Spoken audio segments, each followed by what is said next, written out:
No, not a problem.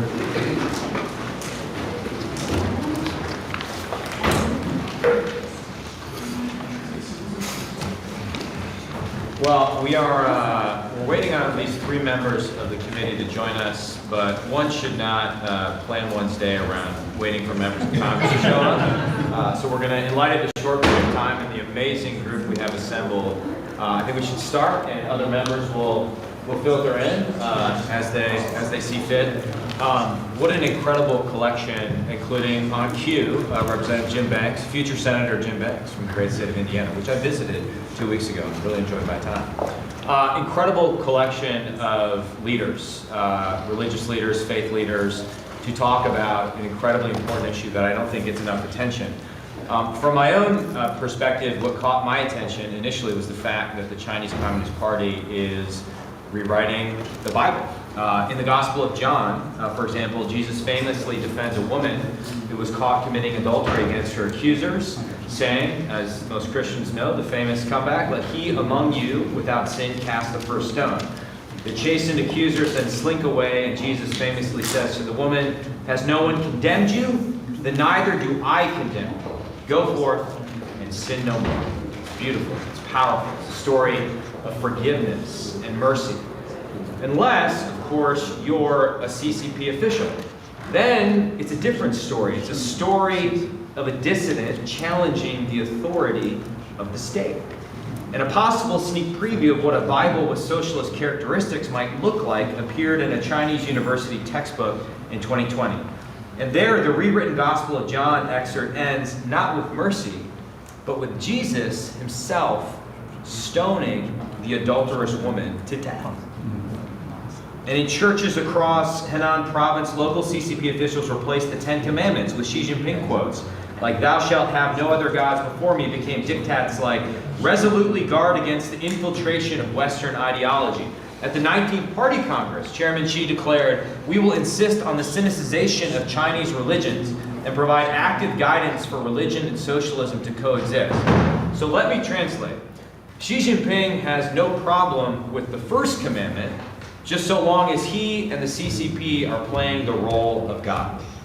The PRC Constitution states that citizens enjoy freedom of religious belief, but of course, the CCP's definition of freedom bears a much closer resemblance to what we would call oppression. The United Front Work Department manages religious affairs in China because religion is a tool to be coerced, co-opted, and corrupted to advance the party's goals, and once harnessed, control people's mind. As many of you know, only 5 faiths are officially recognized. Less established faiths face even more intense persecution. The Falun Gong, we have representatives here today, remains an unfamiliar spiritual practice to many outside China, but that does not make their suffering at the hands of the CCP any less real. In Tibet and Xinjiang, we see the CCP's unsanitized, brutal attitude towards religion.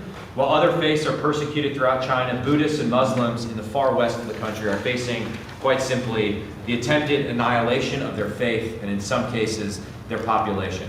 The CCP is committing genocide, the crime above all other crimes in Xinjiang, while some of the world's religious leaders barely murmur a word in opposition. The CCP is also perpetrating a slow-motion cultural genocide, targeting the ethno-religious minority groups like the Uyghurs, the Tibetans, Southern Mongolians, the Kyrgyz, and others.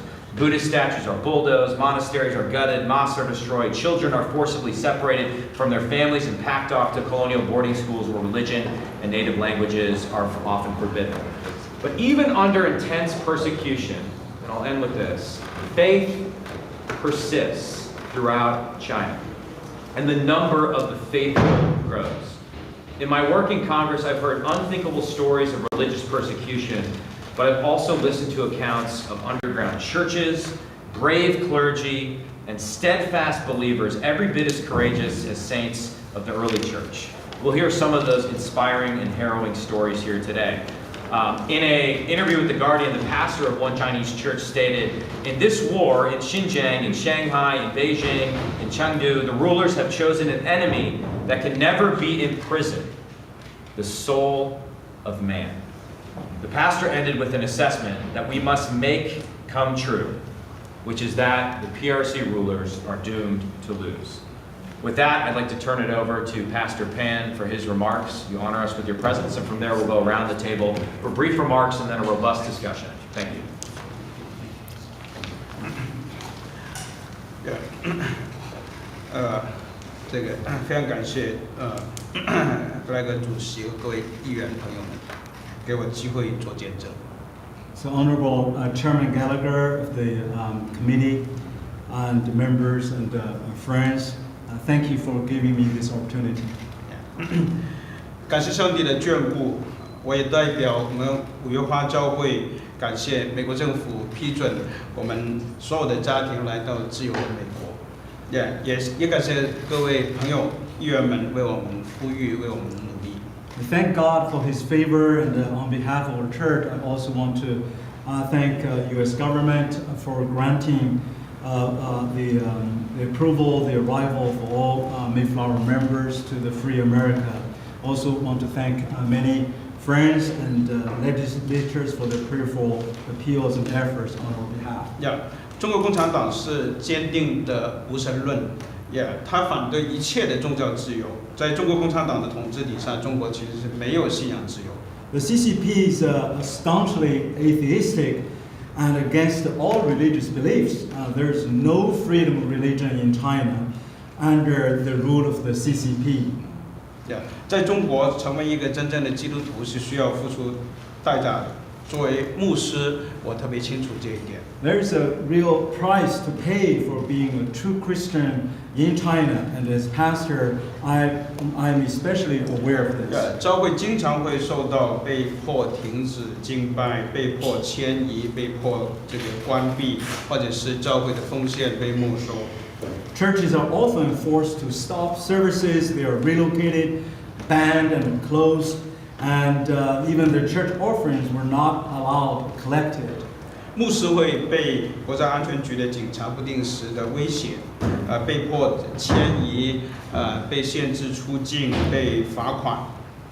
不过通常他不会以一个宗教信仰的罪名，而是别的罪名，这么无期的进行定罪。So national security agents threaten the pastors at irregular intervals and force them to relocate, restrict them from leaving the country and fine them, etc. However, the authorities usually do not enforce charges of religious belief. Instead, Christians are shamelessly punished with other charges.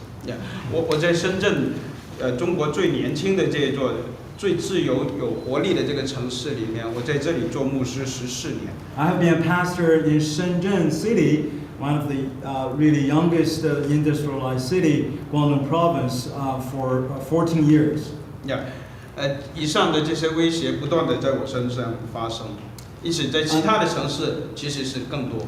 And all of the above threats had happened to me constantly. 对我的迫害有一个很重要的原因是我接受了美国改革宗长老会的神学训练，也被这个宗派安立为牧师。这个在中国共产党的眼中，他会看为我在勾结海外的反华势力。One of the more important reasons for my persecution is that because I received theological training from the Reformed Presbyterian Church in the United States of America, was ordained as a PCE pastor by that denomination. That this falls under the charge of so-called colluding with anti-Chinese forces overseas in the eyes of the CCP. 一直负责监督威胁我的一个国家安全局的警察，姓黄的警察，他多次威胁我说，他随时可以抓我。So that police officer responsible for me, from the National Security Agency, he basically supervising all the threats against me. He repeatedly threatened me that he can arrest me and put me in jail anytime. 在2019年的10月份，我和五月花教会的群体，我们离开了中国之后，我们来到了去到韩国济州，去到泰国，我们也受到中国不同程度的迫害威胁。After I left China with our Mayflower Church Community in October 2019, we were threatened and intimidated to varying degrees from South Korea and then for several weeks even in Thailand. While in Jeju Island in South Korea, most of us even received threatening phone calls and from the Chinese government, from different other branches. 在韩国济州的时候，我们受到中国领事馆给我们打电话，要求我们回国接受惩罚。Even the Chinese consulate in Jeju Island in South Korea called us and demanded us to return to China to be punished for our sins. 在泰国的时候，我们受到间谍的跟踪威胁，我们多次的被迫从不同的地方再搬迁搬移躲。While in Thailand, we were even followed and by spies of the CCP and threatened to relocate several times. Several times. 最后我们被泰国政府逮捕了，说我们非法签证过期了，然后要把我们遣送回中国。幸好得到美国政府及时的帮助，把我们救出来。Then we were finally arrested by even the Thailand government. We were nearly deported back to China. Thankfully, the U.S. government has 在中国离开中国之后3年半，其实我们在国内的家人、亲人、朋友不断的受到威胁和恐吓。So our family members, relatives back to China during this 3.5 years exile time has been constantly being interrogated and arrested and threatened. 我们知道这个中共的政法委成立了一个五月花专案组，去到各省不同的地方威胁我们的亲人。There was a special even the investigative committee was a task force was set up even by the CCP's political and legal committee. 有威胁我们的亲人说让他失去工作，或者是让他失去养老金。So our family members were threatened to make them lose their jobs or even make lose their pensions and so on. 就是在今年的2月14号的那一天，有4名专案组的警察去到湖南湘潭，找到我妻子的母亲，在她的家里面抢她的手机，恐吓她，让她要求我们回国，导致她当时就冠心病发。So on February 14th this year, 4 this CCP task force officers went to my wife's mother's home in Xiangtan, Hunan province, and robbed her of her cell phone. They threatened her and demanded that we return to China, and causing her to have a coronary heart attack. 所以我特别请求委员会和美国社会要关注中国日恶化的这个宗教迫害的这种情况。So I ask this committee and the U.S. Congress to pay attention to the worsening situation of religious persecution in China. 特别是在中国实施了国家安全法和反间谍法之后，它对宗教的迫害经常是以危及国家安全的这个罪名进行了。Especially after the implementation of China's national security law and anti-espionage law, religious persecution is often carried out under the guise of crimes against the national security. 请特别关注以下的这些纯粹因为实践宗教信仰而被判刑的，或者说面临判刑的这些基督徒和教会的领袖。Please really pay special attention to those church leaders, Christians, who has been sentenced to or are facing heavy imprisonment purely for practicing their Christian faith. 王一牧师被判刑9年，曹山强牧师判刑7年，穆恩全道被判刑3年半，王以诺被判刑3年，傅全娟姐妹被判刑6年，邓天勇传道被判刑3年。冯群浩弟兄判刑2年6个月，还有韩丽姐妹、教维凯弟兄、李杰传道、韩晓东传道、王强弟兄、王英杰、王英夫妇、王淑芳姐妹、邓彦祥传道、朱龙江弟兄、王伟才弟兄、朱小玲姐妹、王小玲牧师，还有在三世坟林这个金灯台教会的王小光牧师和在教会里面被捕的这12个传道人。Pastor Wang Yi for 9 years, Pastor Zhang Cao Sanchang for 7 years, Pastor Wen Chuan for 3.5 years, Enoch Wang for 3 years, Sister Fu Xuanjuan for 6 years, Pastor Dong Tianying for 3 years, and Brother Feng Chen Hao for 2 years and 6 months. Sister Han Li, Brother Zhao Weike, Preacher Li Jie, Preacher Han Xiaodong, Brother Wang Qiang, Pastor Wang Yingjie and his wife Wang Ying, Sister Wang Shufang, Preacher Dong Yanxiang, Brother Zhu Liang Jiang, Brother Wang Weihai, Sister Zhu Chaoling, Pastor Huang Xiaoling, and Pastor Wang Xiaoguang of Golden Lampstand Church. That church, that's the church that was bombed. In Shanxi province, 12 of their leaders are also arrested, facing harsh trial. 我知道在费城有一口大钟叫自由钟，在自由钟上刻着一节经文，说在遍地给一切的居民宣告自由。In Philadelphia, there is a large bell called the Liberty Bell, in which is engraved the scripture, "Proclaim liberty throughout all the land unto all the inhabitants thereof," from the Bible. 就是这句话激励着一代又一代的人为了自由前赴后继。So this Leviticus 25:10, a phrase that has inspired generation of people to go forward and fight for freedom. 自由钟在美国每一个关键的时刻敲响。So the Liberty Bell has rang at every juncture in Americans' fight for freedom. 所以我请求大家，不沉默，不再沉默，敲响这自由的钟情。I ask you to ring the bell of freedom and pray for the early realization of religious freedom in China without being silent and also speaking up. Amen. 谢谢。Thank you. Thank you. Pastor Pan. Dr. Reed, anything to add, or if not, I'll go to Mr. Perkins. Thank you, Chairman Gallagher, and I appreciate the work of the Select Committee. During my tenure on the U.S. Commission on International Religious Freedom, during which I served as chair, we repeatedly recommended China to be recognized as a country of particular concern for their systematic, ongoing, and egregious violations of religious freedom. And I would say they do not like to be called out. In 2021, as we were finalizing our 2020 report, at USERF we experienced a cyber attack and all signs pointed to the CCP. Now it should be noted that China's repressive actions do not discriminate.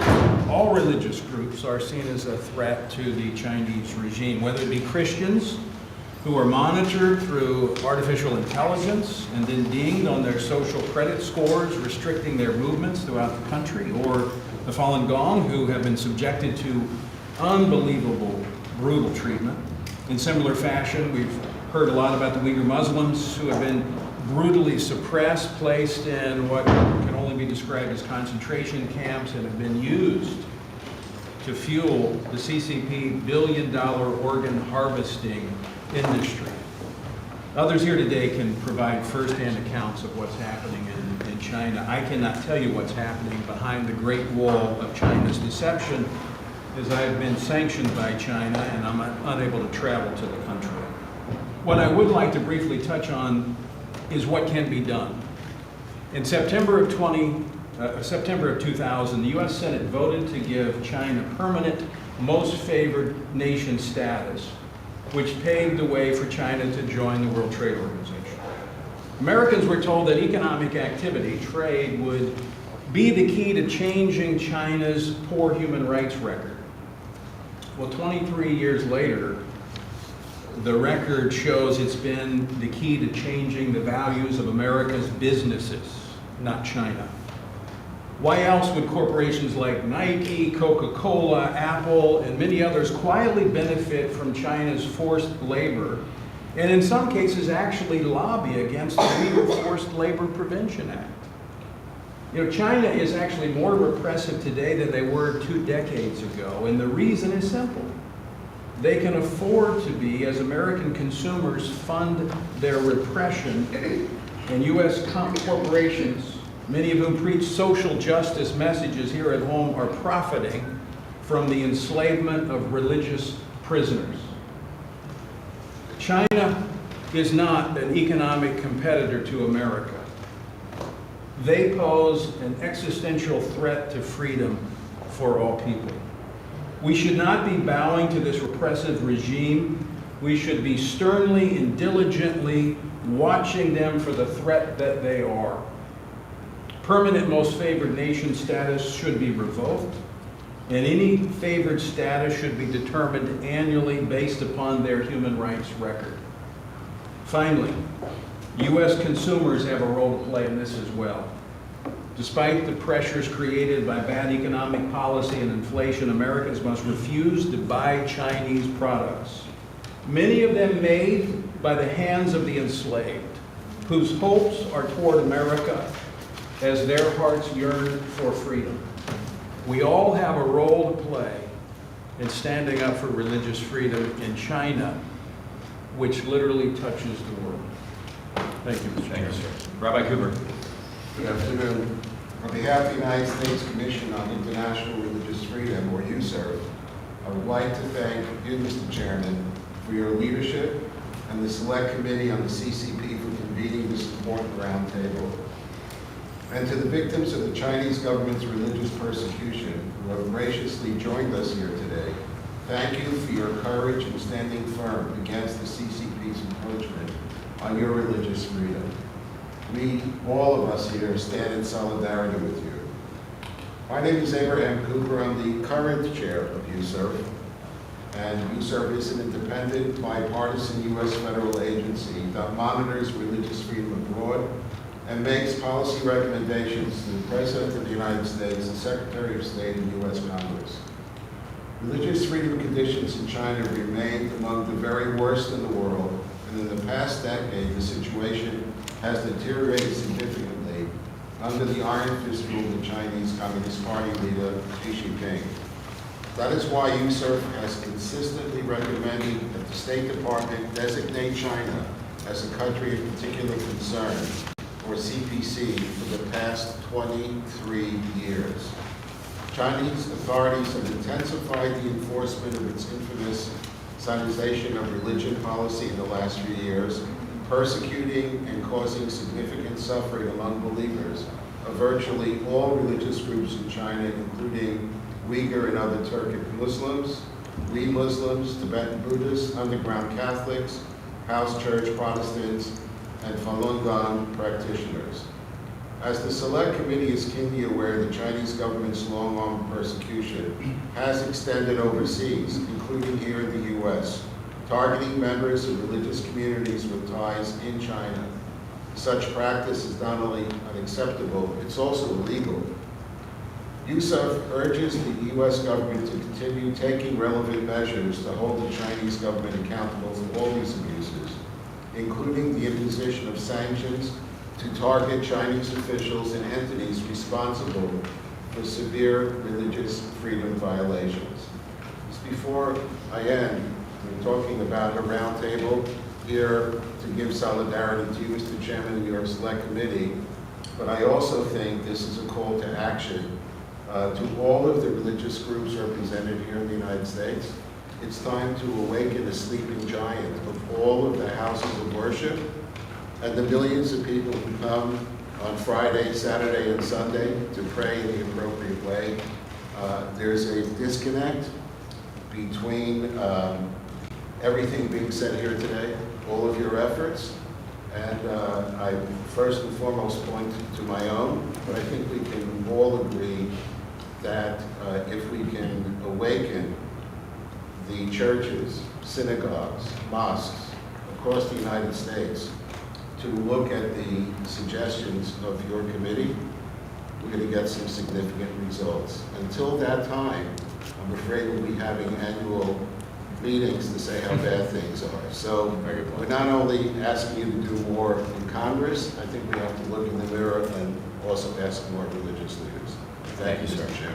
Yeah. Thank you, sir, and thank you and your staff for having us today for this conversation, important conversation. I am Fred Davey, and I'm the Vice Chair of USERV. As Chair Cooper has said and mentioned, the Chinese government's Sinicization policy has generated adverse impact on a whole host of religious groups. We stand in solidarity with the victims of these communities represented here today. My remarks will focus very briefly on the Catholic and Protestant Christians in China, as well as the Falun Gong. The Chinese government has escalated, as we've all said, its persecution of Protestant Christians since Xi Jinping came to power in 2012. And shockingly, this trend appears to only have intensified over the last year as the government carried out a nationwide crackdown on Protestant house churches by harassing, detaining, physically abusing, and sentencing house church Protestants who refused to join the state-controlled Protestant church. The government has also continued in its prosecution of underground Catholics who remain loyal to the Vatican. Unfortunately, the Vatican-China agreement on bishop appointments has not brought improvement in religious freedom to these vulnerable Catholics. In fact, just this past year, authorities detained and then forcibly disappeared a number of underground Catholic bishops and other priests who refused to join the state-controlled Chinese Catholic Patriotic Association. Falun Gong remains one of the most persecuted religious groups in China, as the government routinely harasses, detains, and imprisons practitioners for their faith, often accusing them of belonging to a cult under Article 300 of China's criminal law. The Chinese government also relentlessly pursues and intimidates religious refugees and asylum seekers as they have escaped China, as we've heard.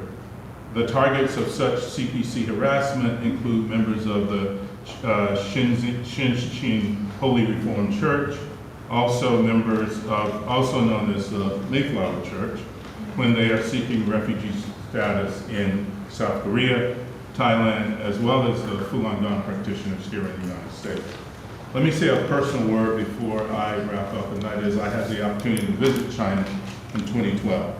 I went to Tibet, so I'm really interested in hearing from my colleague here.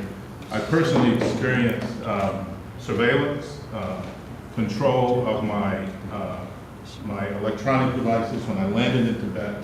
I got a notice on my phone that said, you are here as a representative of as a guest of the Chinese government. You're expected to comport yourself accordingly. I didn't even know, they knew I was in the country. I should have known that.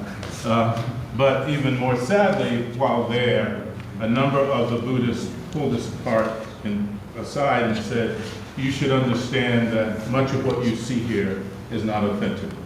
But we're doing this under duress. And then really tragically, two Tibetan Buddhist priests self-immolated while we were there. And the government shut down the TV communication, our phone communication, and for 18 hours we were cut off from the outside. So I know a little personally about the reach of the Communist Party's oppressive activities, particularly in Tibet, and with others around the country. And so I'm looking forward to hearing from my colleagues, and I thank you for your work and the work of the committee. And you, sir, as our chair said, and as our former chair said, looks forward to continuing work with this committee. Thank you, sir. Sir. Chairman Gallagher and members of the committee, my name is Bhuchung Tsering. I'm from the International Campaign for Tibet, but also I'm a practicing Buddhist. And today I want to dwell a bit on Chinese government's attitudes, policy towards Tibetan Buddhism and the future of Tibetan Buddhism as we see it. And I think Perkins mentioned about the existential threat that religions are facing in China. It's particularly so for Tibetan Buddhism because there are certain essential elements of Tibetan Buddhism for Tibetan Buddhism to survive as it is. And today, the Chinese government is altering that framework where the Dalai Lama is an essential part of that Buddhism.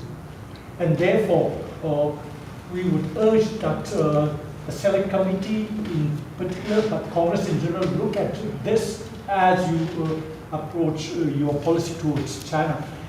Since Chinese occupation in 1959, Tibet has undergone several changes on its religious frontier.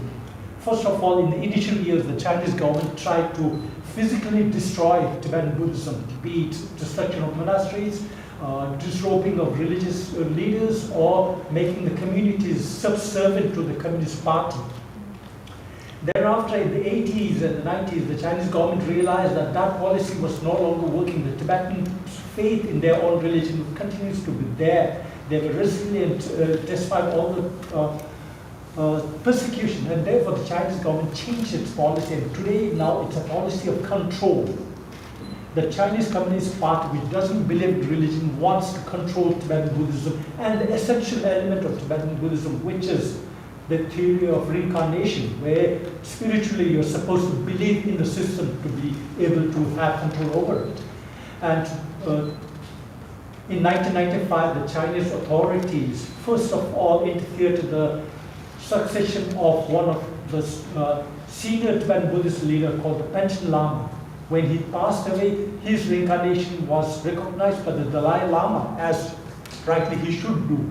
But the Chinese government imprisoned that child, who is no longer a child now, and we haven't heard about him since then.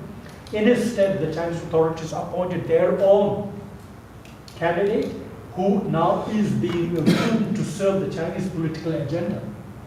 So therefore, I would have 4 points of recommendations to the Select Committee and to the Congress.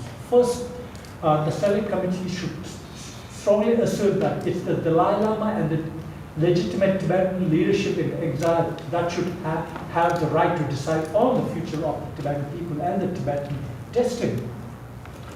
In particular, on the issue of Tibetan religion, this committee and the Congress should continue to and be forcefully asserting the fact that it's only the present 14th Dalai Lama and the Tibetan Buddhists who should have the right to decide on all matters of Tibetan religion, particularly so on the future of the Dalai Lama, because that's what the Chinese government wants to use for in future to control Tibet. Therefore, in 2011, the Dalai Lama came out with a statement about his reincarnation, saying that when he reaches the age of 90, which is 2 years from now, he will outline his the process of his reincarnation. I urge this committee and Congress to endorse the Dalai Lama's 2011 statement to say that only he has the right to decide on his future. Finally, on the broader issue of Tibet, Congress has done much to legislate its position, and there is currently a pending legislation in both houses of Congress called Promoting a Resolution to the Tibet-China Conflict Act. In House, it's 533, introduced by Representative McCall and Representative Jim McGovern. I urge the Select Committee to endorse that act so that it can assure the Tibetan people that there is continued US support come what may. Thank you, sir. Thank you, sir. Mr. Curry. Thank you very much, Chairman Gallagher, members of the committee. David Curry, CEO of Global Christian Relief. Also honored to be part of USERF. And our organization has been working to support Christians for many decades in China and speak out on their behalf. Recently, a pastor of a house church in Beijing said this: "I've been a pastor for 20 years, and only now have I been asked to boost the thought of President Xi more than King Jesus. I won't do it, but I can sabotage the CCTV camera recording my sermon for only so long. They will come for me soon, no matter what.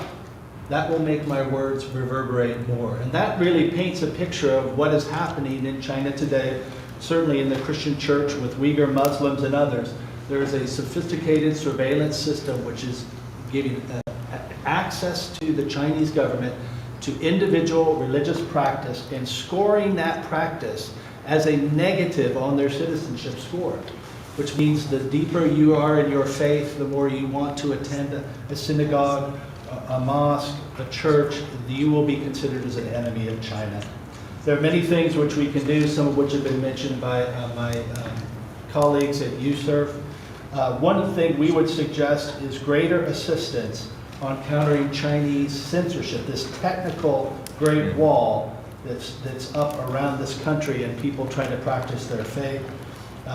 Help from the U.S. Agency for Global Media, for NGOs such as are represented here to communicate, to build a bridge between faith communities, because it won't be too long before they are so isolated and in their isolation discouraged, and I don't think we'll be able to practice their faith fully. So that's one recommendation we would say, and we'll submit others as well. So thank you, Chairman Gallagher. Thank you, sir. Mr. Barr, any comments? Well, I have no questions. I just want to thank the guests here for sharing the persecution of religious people of faith in China. This has been going on for a long time. The irony of the Chinese Communist Party referring to liberation in 1949 and beyond, when it was a systematic suppression of the free expression of faith throughout the history of the Chinese Communist Party. It continues today, and that's why the Select Committee needs to remain focused on it. Thank you, Chairman. Pastor Roberts. Chairman Gallagher, thank you so much for this meeting, the invitation to be here. Instead of explaining what we do, let me just speak to about 4 things I would encourage the committee to consider. Because the reality is, we've got to talk about China. And so thank you for doing this. We've also got to realize that we don't want a war with China, and it's complex. It's economics, it's technology, and religion is caught up in the middle. That makes it even harder. But we have to deal with it. So here are 4 things I would say about it. Number 1, we have to look at it in terms of the long haul. Some people are asking, and I really appreciated your comments, Mr. Perkins. Some people think that this has just gradually happened over the last 2 decades. I would submit in a long haul kind of mindset like the Chinese have, seeing things in terms of decades and hundreds of years. What you're seeing is the response of Tiananmen Square, slowly building log after log to build a structure to where it is now that pushes back on the human rights of those people in China, especially those that are people of faith. And so whatever strategy you have, it must be long haul. If it's not, it'll just be a brief period to talk about what's going on that's tough right now and how to push that forward. Second thing I would say is we need multiple approaches. I'm grateful for Bob Fu. What you do, sir, you're to be commended. And Pastor Pan, I found out, is literally living where I grew up hunting and fishing. And I'm a good Baptist pastor. I'll take you out and teach you how to do that if you want, any weekend that you want. And it's a lot of fun. So anyhow, but I would say we've got to have the Bob Fus of the world that are calling people out, but we also need other approaches that are quiet. Please keep in mind, not all Chinese are happy about this. They're forced to live in that context. What are our relationships with those people? I understand as congressman, you can't do that, but I can. I'm a citizen. I can build relationships with individual people. And so I want Bob Fu doing what he does, but there are other Chinese that are there that are quietly doing things. We need to support them. We need to encourage them, because over time they will push back. And the third thing I would say is, and once again, Mr. Perkins, I loved what you said. I think the reason that made us slow pushing back on China was all about money. And I know this is about China. Please don't forget India. Know that Christians are massively being persecuted there. Muslims are massively being persecuted in India. It's about money. It's about money. We will live to regret this in time. And so I would say we have to think about all of them. The fourth thing I would say is we need to focus on how we bring the clerics together. Majid and I have an organization together.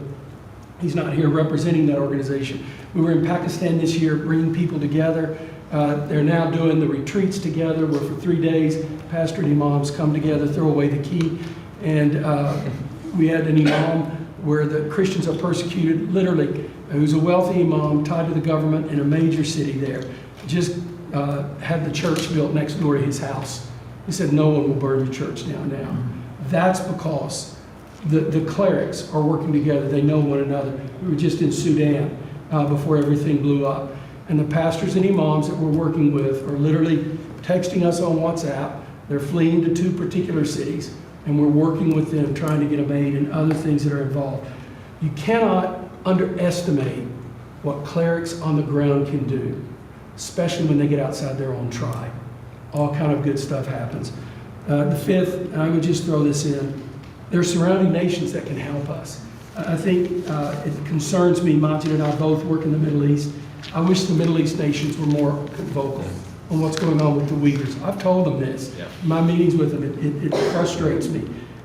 They need to speak out because that's their faith. So what the Uyghurs are doing and how they're facing persecution, I know Vietnam has its problems. I know you, sir, have your problems in Vietnam, but I'm telling you, that country has come a long way. They've passed laws. I'll be there in about a week, meeting with them. It's been a long haul approach. Countries that are around China, that are surrounding them, could make a big difference. Thank you very much. Thank you, sir. Imam Majid. Thank you, Mr. Chairman, and thank you for convening this meeting. My name is Mohammed Majid, I'm Commissioner of USRF. Today I would like to briefly concentrate to discuss the Chinese government persecution of ethno-religious minority groups, including the Uyghurs, who I heard from them directly in many town hall meetings, and other Muslim minorities and the Tibetan Buddhist. Since 2017, Chinese government has detained millions of Uyghurs and Muslims and others minority groups, and they engage in what they called brainwashing, this massive brainwashing and concentration camp. And they also, the people who have left those camps have talked about the indoctrination and how the government tried to have them to change their belief system. About 900,000 Muslims children have been separated from their parents. Also, that the government did not leave the Chinese Muslims and the Uyghurs and so forth who live in the country alone. When they go abroad, they go to those governments and ask them to return them back to China, to torture them and to detain them. Also, that we have seen that the government have forced Muslims to eat pork and to do things that again is their religion, and we would like to also to stand with our brothers, the Tibetan Buddhist, who have been punished because of just getting the picture of the Dalai Lama in China. And therefore, the USRF stands in solidarity with all those victims of the Chinese government persecuting those people. I myself, I've heard directly from the members of Uyghur communities. We have town hall meetings of hearing from Muslims directly those being persecuted, of the terror and the separations and the killing and having people living with them in their home. They send somebody to live with the Muslims in their home to see how they behave. Imagine somebody living in your home, representing the government in your own house. Those are the things that we heard directly from the leaders. Thank you, Mr. Chairman. Thank you. From the 8th District of Wisconsin. The floor is yours. Yeah. Thank you very much for your warm welcome, Chairman Gallagher and members of the committee, and I thank all of those present for your presence today. It's a good thing that we hear about the state of religious freedom, or perhaps I should say lack of religious freedom in China. My name is Father Kurt Klisman. I'm a member of the Order of the Most Holy Trinity and of the Captives, a Roman Catholic religious order of priests and brothers founded in the year 1198. We are also known as Trinitarians. We were founded with the express purpose of liberating Christians who are being held captive because of their faith in Jesus Christ. And through the centuries, our priests and brothers have ransomed thousands of men and women and returned them to their families and to their communities. We've also played a role in American history. Right behind me, there's a painting of Thomas Jefferson, and we worked with Thomas Jefferson when he was a minister to France to try to liberate American sailors who'd been held captive by Barbary pirates. We also had a role in the abolition movement here. John Greenleaf Whittier wrote a very famous poem, The Mantle of St. John de Matha, the legend of the red, white, and blue. And it was an important piece of American culture that linked the work of liberation conducted by our order to the ongoing fight for the abolition of slavery in the United States. But the need for our work of liberation and of our efforts to encourage religious freedom continues to exist in the world. I serve as the president of Trinitarian International Solidarity in the United States. We have chapters around the world, and our organization directs our order's ongoing work with and on behalf of persecuted Christians. We seek to create awareness of religious persecution, encourage prayer for those who are persecuted, and engage in concrete assistance to those who are or have experienced religious persecution. We have priests and brothers working in places where it is illegal to practice the faith. They risk their lives to be in solidarity with and to serve people who truly suffer religious persecution. We collaborate with other religious communities and organizations to assist persecutions in the Middle East, Africa, Asia, and other parts of the world. And we're very concerned about the situation of Christians in China. True religious freedom does not exist there. Those who advocate for religious freedom often suffer greatly. Last year, 90-year-old Joseph Cardinal Zen was brought before a Hong Kong court of the CCP on charges of conspiracy to collude with foreign forces. This is related to his ongoing defense of political freedom and of the rights of the Catholic Church in Hong Kong and in China. Bishops, priests, and religious leaders and members of the faithful live in fear of being detained, imprisoned, abused, having their churches destroyed if they dare to speak out. In addition, it's well known that the church buildings are periodically damaged and destroyed in various regions of China by government order. Crosses are removed, building permits are denied, building codes are used to authorize the leveling of church buildings. More recently, the CCP, despite having an agreement with the Catholic Church to collaborate on the appointment of bishops, appointed a bishop without any approval from the Vatican. The CCP seeks to exert control over the internal activities and governance of the church in China. So I encourage members of this committee to continue to do whatever is possible to shed light on the situation of all religious believers in China. Religious liberty is a right to which all human beings have a claim. I appreciate very much the words of Rabbi Cooper, who also pointed out that members of leaders in religious communities have a significant role in making sure that the situation is known among our own congregations. Thank you all for your time and for the invitation to speak. Thank you, Father. Pastor Jackson. Thank you, Chairman Gallagher, and honorable members of the Select Committee for allowing me to address you today. My name is Corey Jackson. I'm the senior pastor at Trinity Park Church in Cary, North Carolina. Before I planted and pastored this church, I was a missionary in China for 7 years and led various missions initiatives in Southwest China. During that time, I became very connected to a group of unregistered house churches that was just starting then, which has grown substantially over the past 2 decades to now. I've walked alongside this growing affiliation of churches for 21 years and currently serve as a strategic advisor to this group, which is now in over 150 cities in China. To stand up for the oppressed is a deep and distinct value of Christianity. In Psalm 82:3, the Bible says, "Defend the cause of the weak and the fatherless, maintain the rights of the poor and the oppressed, rescue the weak and the needy, deliver them from the hand of the wicked." And that is why we're here today, that through the important work of government, we stand up for the rights of the oppressed in China. This is not just a competition between countries, but a competition between ideals, with China seeking to advance ideas that allow for strong state control over nearly all aspects of life, including religion. As you'll hear from others today, Xi Jinping is repressing in a more widespread and severe way, not just Christians, but other religious groups as well. This is a matter we should collectively care for and stand up for together. The church I pastor and hundreds of other American churches are supportive of, care about, and pray for the house churches in China and other religious groups facing persecution on a regular basis. The churches I am particularly connected with in China may surprise you. They're largely located in urban areas comprised of educated, upwardly mobile, well-resourced citizens in these 150 cities. Within these churches, one particularly egregious example of religious repression took place on December 9, 2018 against Early Rain Covenant Church and their well-known pastor Wang Yi. Prior to the time of being brutally targeted by the CCP, membership in this church was 800. In mid-December of 2018, news of this persecution against Wang Yi and his wife John Rong and others in their church was trending worldwide, with people in over 140 countries reading a statement Wang Yi wrote before he was imprisoned entitled My Declaration of Faithful Disobedience.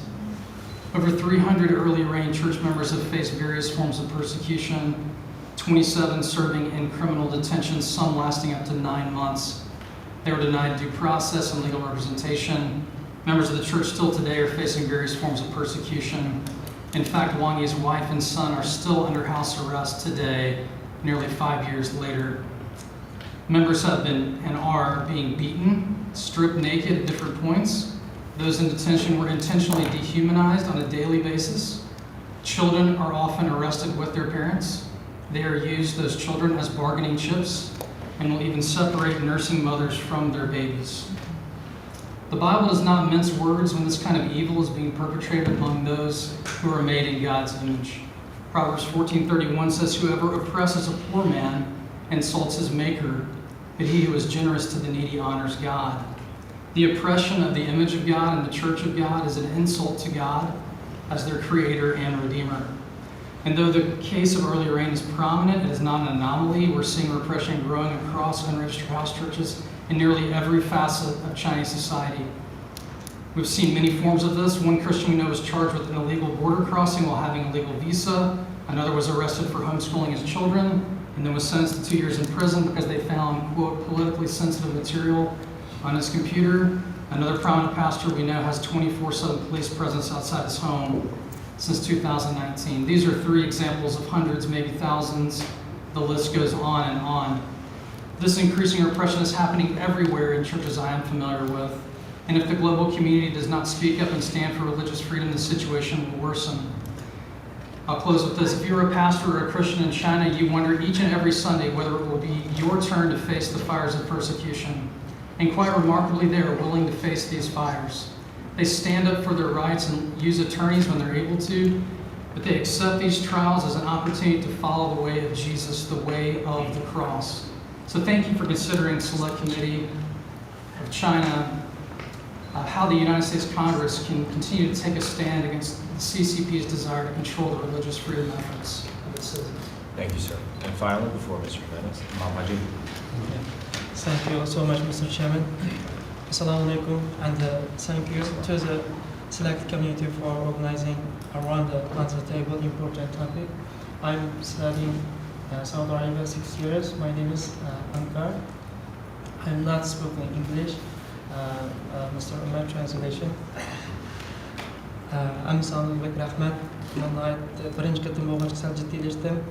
Ben bugünkü müşahidin otağının naydışalım. I'm very honored to be here today, and I'm very excited. So this is the first time I'm attending such a meeting, so I'm a little bit excited.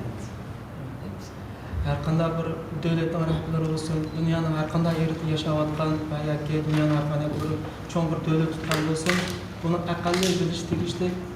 Alloh ibodat qiladigan masjid, church yoki bo'lmasa ilohiy ibodat o'rniga yoki bo'lmasa qurollarni ular ko'ydamaydi amaliyat. Aqalli bir davlatning rahbarlari bo'lsin, ammo Xitoy bunga qilchi Allohning ilohiy masjidi olsun, Qur'on olsun, Tavrat olsun, Injil, Zabur olsun, hamma narsani qirg'in qiladi.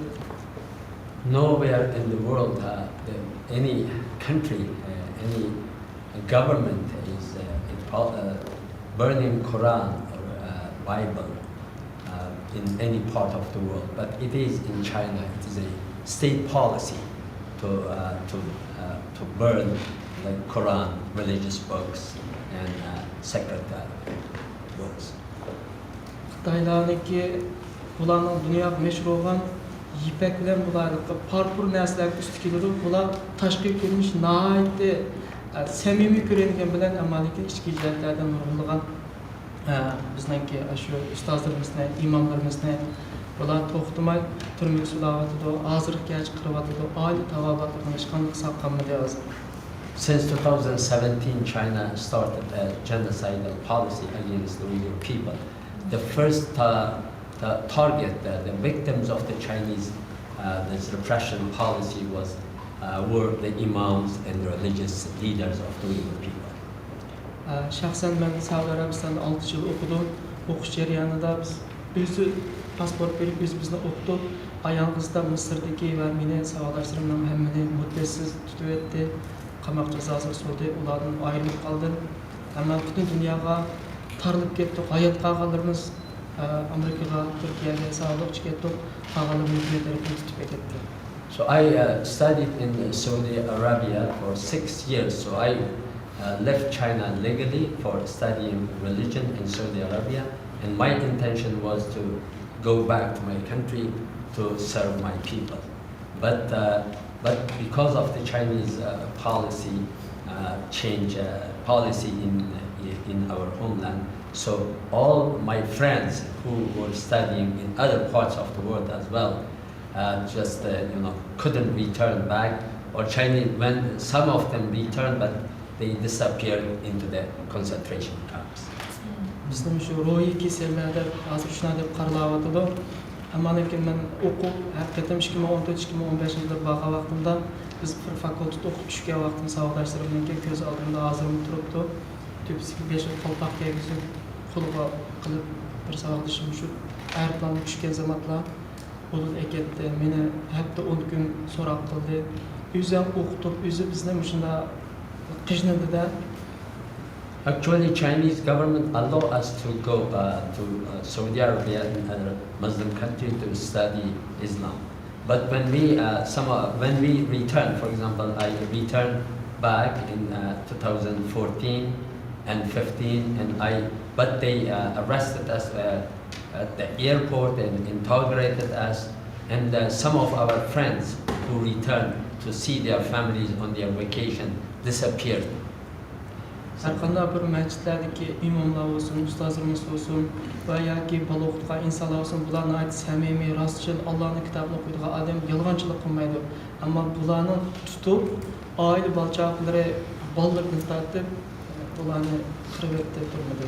What's happening is unimaginable in terms of religious repression, because Chinese government does only punish the people who teach religion, but all members of their families, their close relatives, are also being persecuted because of this persons, who taught the religion, train the young people. So their relatives, family members, all being persecuted. Men kichik vaqtimda din o'qiyotgan vaqtimda ustozim yoshda masjidning imomi 2 oy burun xabarni oldim. Ustozim turmada uylab ketibdi. 14 kichikgan bir bolasini muddatsiz qamoq jazosiga hukm qilibdi.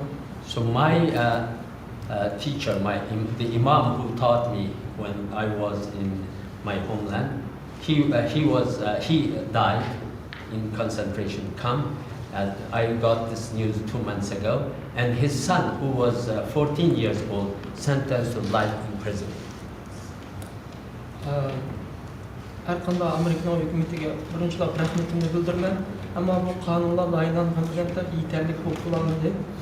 There are a lot of condemnation around the world and in the world because of the Chinese government repression of the Uyghurs. But also we are grateful for the U.S. Congress to pass through legislation about the Uyghurs, one Uyghur Human Rights Policy Act and other Uyghur Forced Labor Prevention Act. But these legislations and the measures taken by the administration or other governments have not had any direct effect on the people on the ground. Hamısının ailesi var, qaytaya alaysızlar, bolalarla otura alaysızlar, amma mən undaq emas. I'm very different from all of you. You have your family, you can communicate with your family members, with your loved ones, but I cannot do it. I have not been able to communicate with my parents, with my loved ones back home since 2017. ölümden ağzından kutulup müşahede bir möcüz şekilde kelgen bolsam mı 3 yılgacha resmiyetlerim çıkmay intervyum çaqam dostlarım şunda ular asylum ofisini alıp basa yeterli ispat yok dedi jıqlap ketdi yani amal yok bizlermiş cihetlerde ümit qilaman hem Uyg'urlarımızga her cihet qonunda yeterli hurmat qilinsa kuchsa deb umidimda. So the Chinese government also extended its long arms to other countries as well, where the Uyghur lives. So we are not safe even in the U.S. The Chinese government continues to harass us, threaten us, and even force some Uyghurs to spy for Chinese government. But we I have been living here for many years, but until now, unfortunately, I don't have any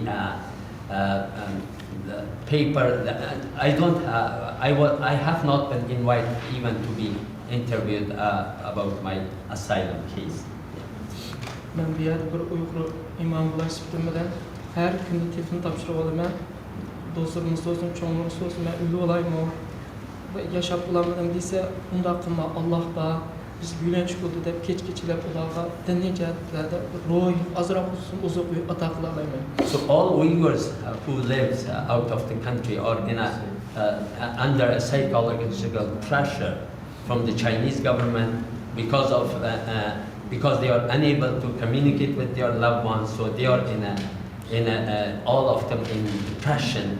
So I'm, as a Uyghur Imam, I have been receiving calls from many Uyghurs who live in abroad, and they told me that they want to, suicide. It will be good for them to suicide, to kill themselves. But I always tell them that there is Allah, there is God. God will help us. These dark days will pass. Be patient. So the Uyghurs, not only in the country but outside also in this difficult situation. Bugünkidek muşunda dünyanın her qaysi joylarida muşunda yaxshi shig'illarda o'tiribdiman. Vatanlik ustozlarim bo'lsin, turmush ketayotgan qarindoshlarim bo'lsin, biz uchun nima ish qilding desa, mana bugünkidek Amerikaga sizlarni oldim deydiganda, Alloh so'rab qaz nima ish qilding desa, mushta bir yig'inda butun odamlar olmadimi bo'lsa deyalaman. Bugun shunchalik hayotimning eng xushal bir kun deb o'yladim.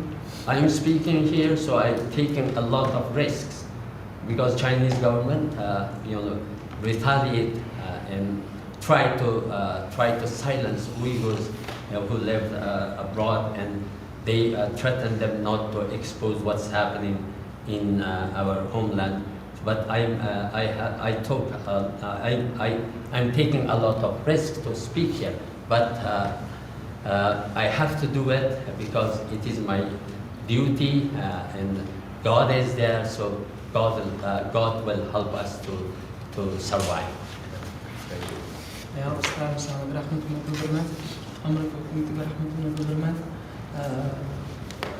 I thank you for everyone for listening to me.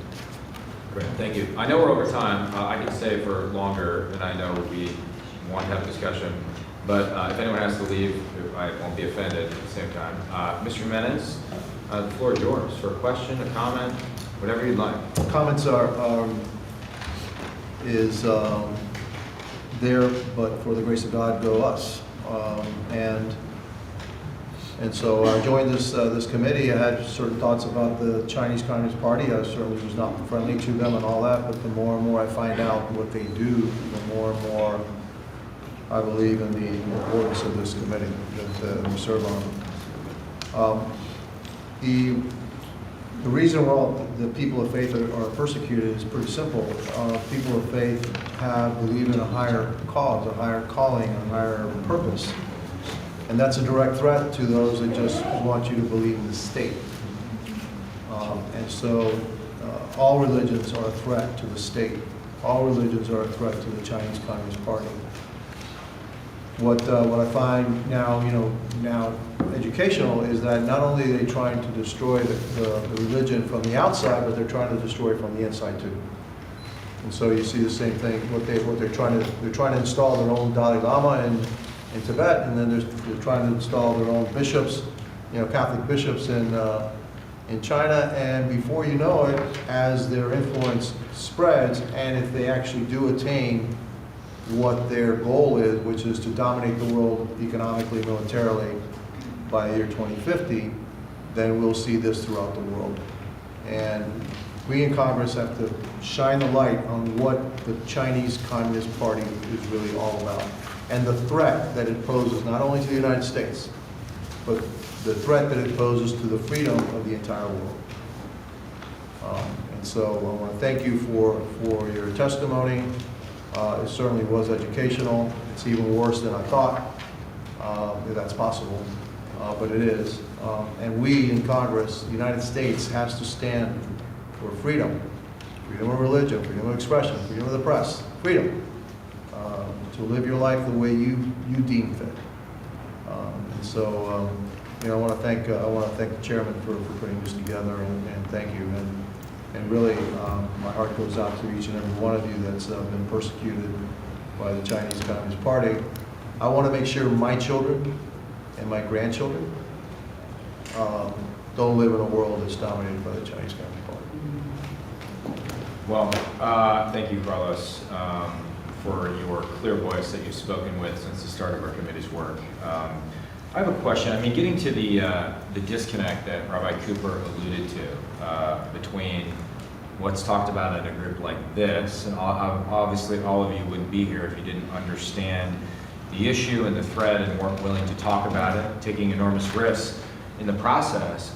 Why is that same thing not happening in the synagogues, in the churches, in the houses of worship? Is it just a lack of awareness? Is it a fear of retribution? Is there institutional resistance in the Catholic Church, for example? I'd just be curious if people have thoughts on why there is that disconnect, or if you don't believe there is. Yeah, Dr. Phil. I have a first-hand experience. Yeah. Basically, after living in the U.S. for the past 20 plus years, even traveling among the Chinese church and the American churches, I think that shows the reason why, even the Chinese, there are 1,500 over Chinese church in North America. Back to 2000 and year 2000, I think there was an International Day of Prayer focused on China. Among 100,000 churches for the first Sunday of November, dedicated to pray for Chinese persecuted church. You know how many Chinese church in North America sign up to pray? 0. Not a single Chinese church dared to sign up to even to pray for those who are persecuted in China. Mostly is the Chinese Communist Party's intimidation and cause them fear, and even some pastors, like, I was invited to a mission conference in Maryland. Already they booked me the ticket just because one deacon of that church found my name was too dangerous for their church. They canceled my keynote speakership in the whole mission conference. Said, oh, my family would be arrested for simply hosting you in our church in Maryland. So this is happening all over, including, I think, American churches as well. I think some of friends here can testify. And also the CCP's propaganda, United Front work. They have their spying network inside the churches in America. Basically, if you raise the China religious persecution issue, then they will use their network to threaten you inside the U.S. soil, in the U.S. congregation. So this is I think, worth investigation. Yeah. And we have a lot of witnesses. It's own form of transnational oppression. Yeah. Mm-hmm. Any other thoughts? Any personal experiences with it? Or, I don't mean to pick on Catholics, but that's where I try. Yeah. I mean, I think much of it is a lack of information. Nobody is handing each priest or each deacon in the Catholic Church a homily. Lots of it has to do with the lack of information, and partially because it's not in the English language, or it's not in a language that most of our clergy can understand. And so getting information out there is important. Conveying the stories that I've heard today is so important, no matter whether it's a Christian or Muslim, a Buddhist, whatever the person's faith is that they've experienced religious persecution needs to be shared within our congregations. And if we can have more information, hopefully folks will buy into it. Can I make a comment? What's that? Can I make a comment? Yeah, of course. I just find that, you know, I'm Catholic myself. And when I go to church on Sunday, somehow the Catholic priests, they run away from they run away from stuff like this. By taking a political stance, all right, pro or against or whatever. They don't talk about it. There's a couple of things you do talk about. Right? They talk about pro-life, right? That's because of the church doctrine. But as far as politics and human rights, and I don't see that in the Catholic Church. And I'm a Catholic. Okay? Sure. Yeah. It could very well be. I mean, part of it is many have heard about the Johnson Amendment. You know, if you speak about politics from the pulpit, you can lose your tax-exempt status. So there's an overreach of that. People don't understand what it really means, and sometimes they don't address real human issues. I think one of the issues here is that having members of the faith community of Chinese Americans visit churches, synagogue, and mosque. People connect faces with causes. When they see us members, sometimes they don't give. My community hosted the Uyghurs, and when they heard the stories from them, and they saw the pictures, and they saw what's happening, they become more aware of what's happening there. But I think one of the things is just the having members of the community to come to speak in place of worship, and there's awareness about that. Yeah, we have that. I mean, the problem exists in Congress for politics. I mean, we have presidential candidates, for example, that don't know who the Uyghurs are. None of them. They need to meet one of them. Yeah. So awareness is part key. of their mission to meet some of those people. Yeah. Sure. Mr. Chair, I'm going to step out of my role as usurp for just a minute and step into a role as a trustee of a small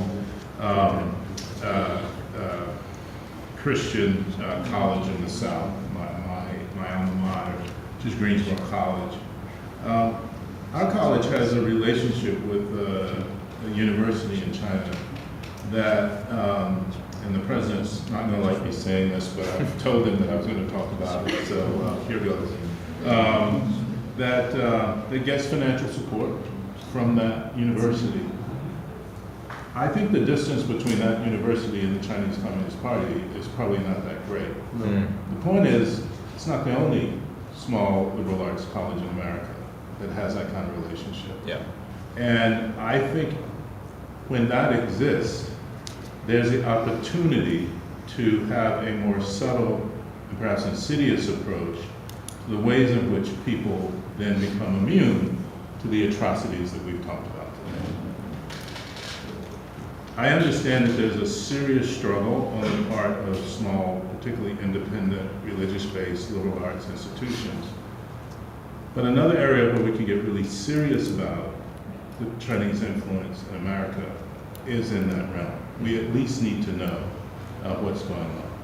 Now, to step back in my role so that the executive director back there doesn't yank my chain. I do think it's really important that the Select Committee also consider supporting a UN commission to do a special hearing on the abuses in China, to continue to support targeted sanctions against Chinese officials, and to always, in these bilateral conversations with China, to have religious persecution at the top of the agenda. Yeah, thank you. Sure. Şu nurgulgan Müslüman devletlerde bizning irqiy qirg'inchiligimiz va yoki nurgulgan kitoblarimiz, qurollarimiz har jihatlardan nurgulgan narsalarimiz kuydirilib, insoniy kimligimiz yo'qolayotgan vaqtlarda Müslüman devletlarning bizga beklar ko'zni yumganda qarab turyotidi. Hukumat organlari bo'lsa buni tashviqot qilishdan ma'lum jihatlarda bizni siqib cheklab qo'yotidi. Ulardan birlashib olib boradi. Bizning mush narsamizni bir Yes, one issue that disappoints us the most is the position of the Muslim majority countries. The Chinese government destroyed thousands of mosques, and of course also consider even Xi Jinping called the Islam as a mental illness, so to be treated. So this is so, and then all religious books are being burned, so they burn Quran, everything, but still the Muslim majority countries are silent. Of course, the government, we separate the Muslim governments with the people, population don't know really what's happening because the government, Muslim majority countries, instructed actually the main media to not cover the Uyghur issue. So therefore, the Muslim populations are not aware really what's happening in China, in our homeland, against the Muslim Uyghurs. So we would like also the U.S. government to ask other Muslim governments to leave this ban on covering the Uyghur issue. If I could add, there's been a lot of ideas, proposals discussed around the table today. Among them, if you were all given a magic wand, and I'm realizing as I'm saying this that that's a bit of heresy, and put aside political reality for a second, but one thing you can compel the United States Congress or the federal government more broadly to do, what would that thing be? That's a difficult question. It's not a difficult question. Having worked in the area of religious freedom for 30 years and seeing things happen, generally the real stuff happens behind the scenes in relationship building. And there are credible groups that do credible work quietly behind the scenes that get stuff done. And I would just say everything from giving them access to be able to go into those countries and do things quietly without getting in trouble. Very important, very important. Because when I go to different places, I have to think about, I'm just going to be blunt with you, how's the FBI going to see me going into this country? There's a lot of laws that you have to be very careful about. That's a huge issue. And I also think you cannot underestimate the power of building relationships with opposites. People that you would never think would get in the room together, but they will. And if you give them time together to talk together, and that takes people with access to those kinds of people who can keep quiet, but they have the resources to do that work. It's a big deal and it makes a big difference. And there's a lot of people that do that. I'm not going to say a lot. There's enough people that do that in different categories that it would help tremendously. Any other magic wands? I would say that if and I think he'll be okay for me speaking for him and his government. You gotta take off this hat. I'm going to speak, if Congressman Wolf were here, he would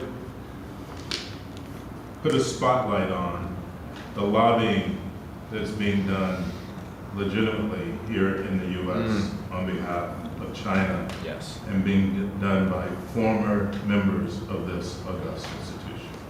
Yes. And so there's legislation, I think, that's extant to address that, and we would encourage the magic wand to be waved over that. Great point. I need this magic wand the more I think about it. Spurt. All of these kind of connect to the economic issues. Yeah. And India is one that I think is right around the corner when we talk about religious persecution.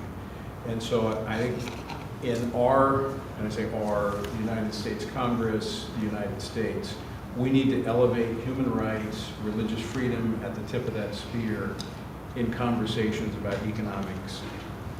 Every administration pretty much has pushed human rights, religious freedom to the back seat, thinking economic relationships would change these countries. Again, history has shown us that it's changed us, not them. And so the Congress needs to make human rights, religious freedom being a driver of human rights, a #1 priority, economic issues aside. Good point. And we have an example in the late Cold War and the Reagan administration's ability to put human rights at the center of its grand strategy vis-a-vis the Soviet Union, while still competing in other domains and attempting to cooperate in others with non-proliferation agreements and whatnot. So I completely take your point. I have a quick magic wand. Magic wand. Yeah. It's more soft than other approaches, but I think it's effective because the reason the Communist Party installed this Great Firewall and now the surveillance is they don't want to have the Chinese people to know the truth. Most of the Chinese actually, even those inside China, the Tibetan Uyghur region, they even, not aware of the full picture of the atrocities of the Communist Party. So my recommendation is for these kind of hearings, maybe even smaller scale, to move out of the Capitol Hill, go to different areas in different cities, and really not only to wake up the American people, as the father said, many congregations are not fully aware, but also really to broadcast live streaming. Yeah. Many people really, break the internet firewall and broadcast back to the Chinese community. And once, the truth will set them free. Really, many, I think, once the Chinese are also aware, and they will group together, really have the power to resist. Yeah. Let me ask you perhaps a bizarre question. If we were able to bridge the gap that the rabbi talked about, and my priest at St. Matt's every Sunday, your priest, the Pope himself, we're talking about this issue, leaders in your faith were talking about this issue directly to your congregations, your flock. Do you think it would resonate with the people? Do you think? Because at the end of the day, if you sort of believe the Whittaker Chambers theory of communism, we're talking about the oldest sin in the history of the world, right? We're talking about a promise that goes back to the Garden of Eden, which is the promise that ye shall be as gods. What the Communist Project envisioned is a world without God that raises men up as gods. Do you think there's a message there that would resonate with the people?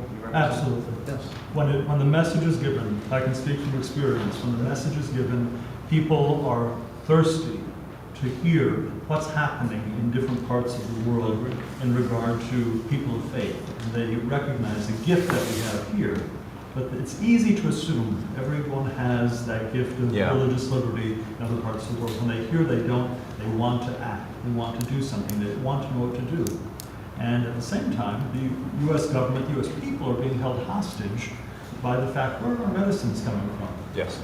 Okay? So if we put too much pressure on China, does that mean grandma can't get her blood pressure medicine? Perhaps.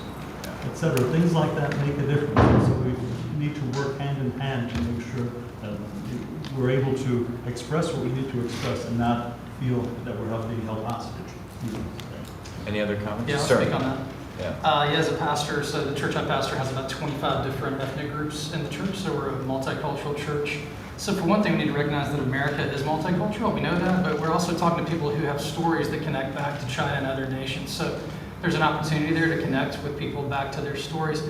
But to what Mr. Jimenez said, which I thought was a very good point, in the church, we tend to often disconnect our theology from our practice. And what we're really talking about here is, I think if you want to grab people's hearts, you have to teach from your book of faith and then connect it to the real world. And a lot of pastors aren't doing that. But I think if more faith communities were teaching the scriptures or teaching from their book, and then how does this impact the real world? Another problem we have is all we talk about is something going on in the world. We never relate it back to our theology. And so people are like, what do I do with that? But if you can marry the two, which is really important, which what pastors should do, and I find it very much resonates with our people and our church and many churches, but I think pastors and religious leaders need to do a better job of both teaching theology and practice. Yeah, of course. Look, to me, what the Chinese Communist Party is doing runs counter to the tenets of all of our religions. So you can marry that together.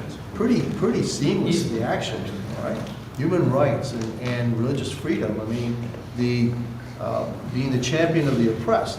I think that's the tenet of all of our religions. So that's something, and that's something that I when I sit there in church. Obviously, I'm a member of Congress. When I sit there in church, and you talk about what Christ did 2,000 years ago, yeah, but how does that relate to today? All right.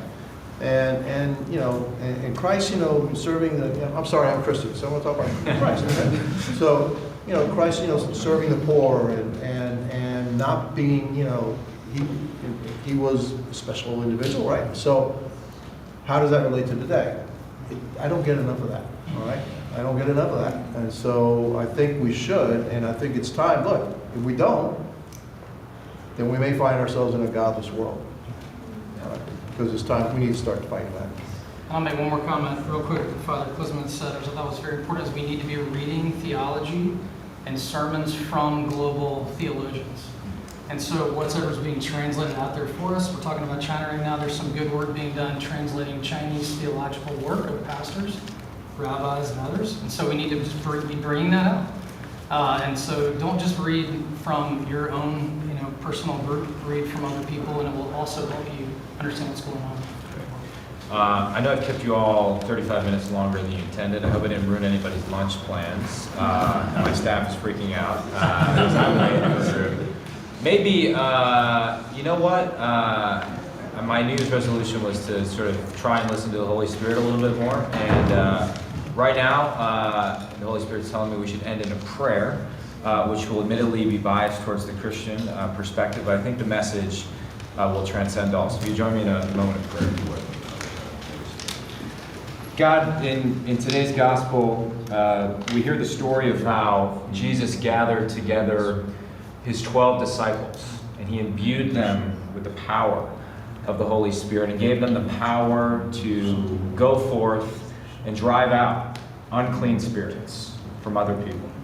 Now, we obviously don't have that power ourselves, but you have given each and every one of us gifts, and we ask that you help us.